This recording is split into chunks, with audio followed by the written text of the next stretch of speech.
Hi, good morning to my Chem 305 class. My name is Andrea Wright, and today I'm going to be talking about the drug Buspar. Okay, so Buspar is also known as Busparone. Hopefully that can be seen and this will stick.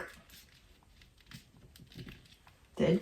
Okay, and then I also wrote down the chemical name for all of you. Hopefully I wrote it big enough, but I'm going to stick that right here. And then you can decipher that for yourself because I had no idea what I was looking at once I figured it out. Okay, so I am just gonna jump right into it and I'm gonna write down the skeletal structure for Buspar right here on this very poster board. Okay.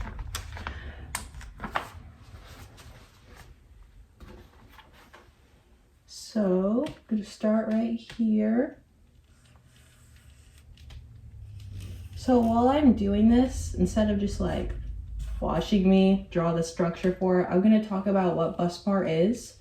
So Buspar is a medication taken for people with anxiety, and also it helps those who like suffer with different symptoms of anxiety like fear, tension, irritability, stuff like that. So you have to be prescribed. You have to have a doctor prescribe it to you. You can't just really go to a pharmacy and buy it yourself. And then it's recommended that if you take an MAO inhibitor in the last 14 days, you don't take Buspar just because of the how it's going to react with both of the things are going to react. Okay, so I'm just working on drawing the structure right here, hoping I have enough room. I didn't draw it too big. And I'm going to draw in the, there's some double bonds in this one, and then there's also going to be some lone pairs with the nitrogens and the oxygens that are going to be coming up. In just 1 second. Okay. Then I'm going to draw 5 single bond lines.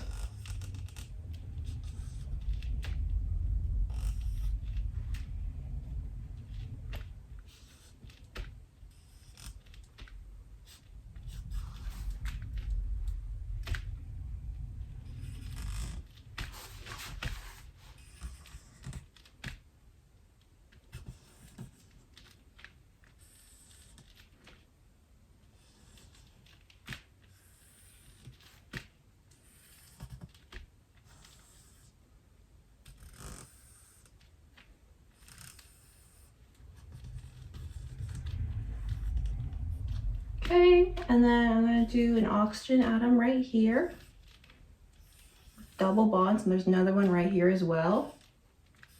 And then I'm going to add 2 lone pairs to these just so it helps satisfy the octet rule for the atoms. Sorry, I don't know if I'm in the way, but there's a clearer picture. I'll stay over here.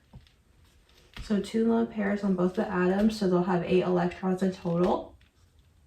And then I'm going to add in a lone pair to all the nitrogen atoms. So there's also 8 of those, because right now they only have 6.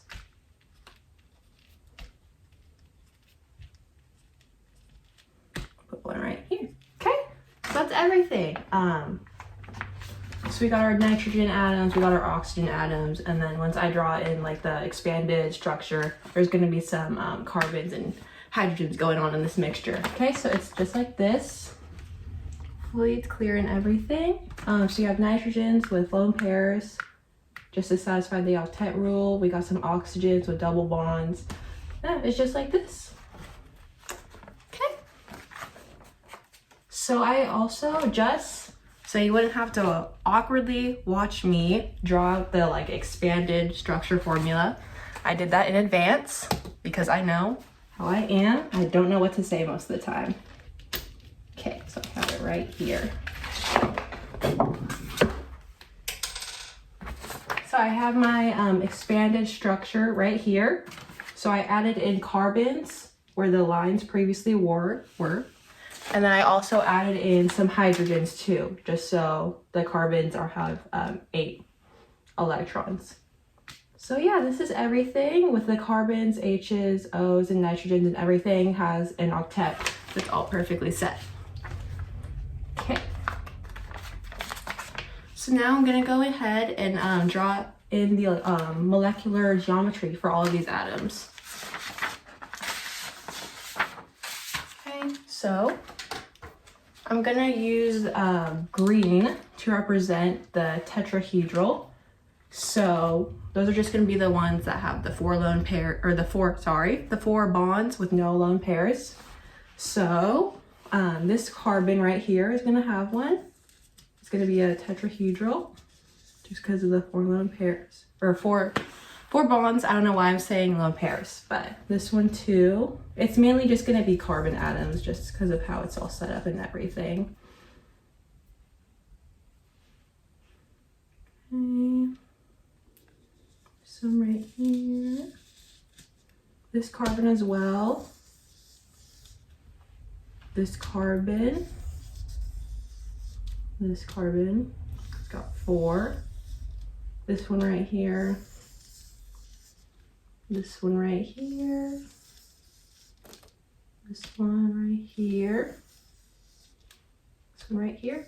Pretty much just, I'm gonna be circling green right now. This one. This one. This one. This one. This one.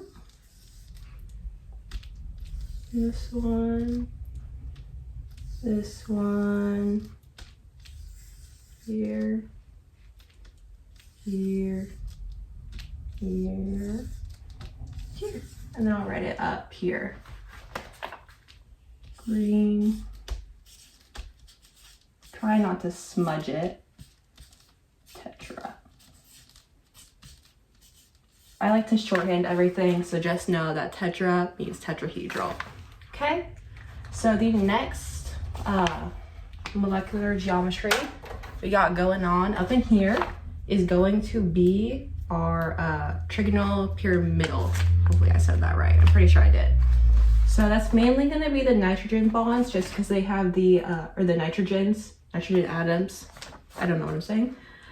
Just because they have the 3 bonds along with the 1 lone pair. So I'm going to go ahead and circle those just for all of you. Okay.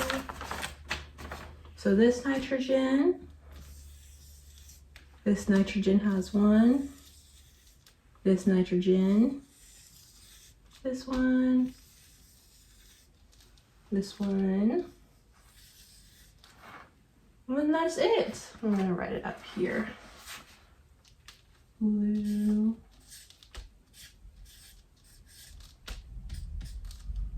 trigonal, pyramidal.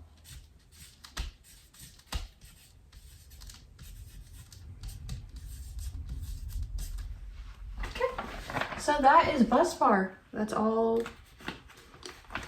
That's everything here. Okay, so I highlighted the tetra bonds, or the tetra molecular geometry, and then there's the trigonal pyramidal going on.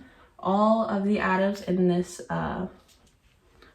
visual expanded structural formula all have 8 electrons, like the oxygen 2, 4, 6, 8, the carbon right here, 2, 4, 6, 8, this one right here, 2, 4, 6, 8. I just added the hydrogen, so it'll help satisfy the octet row. Okay, so I'm hoping I taught you guys a lot about bus bar and what it looks like, and I hope you have a great rest of your day.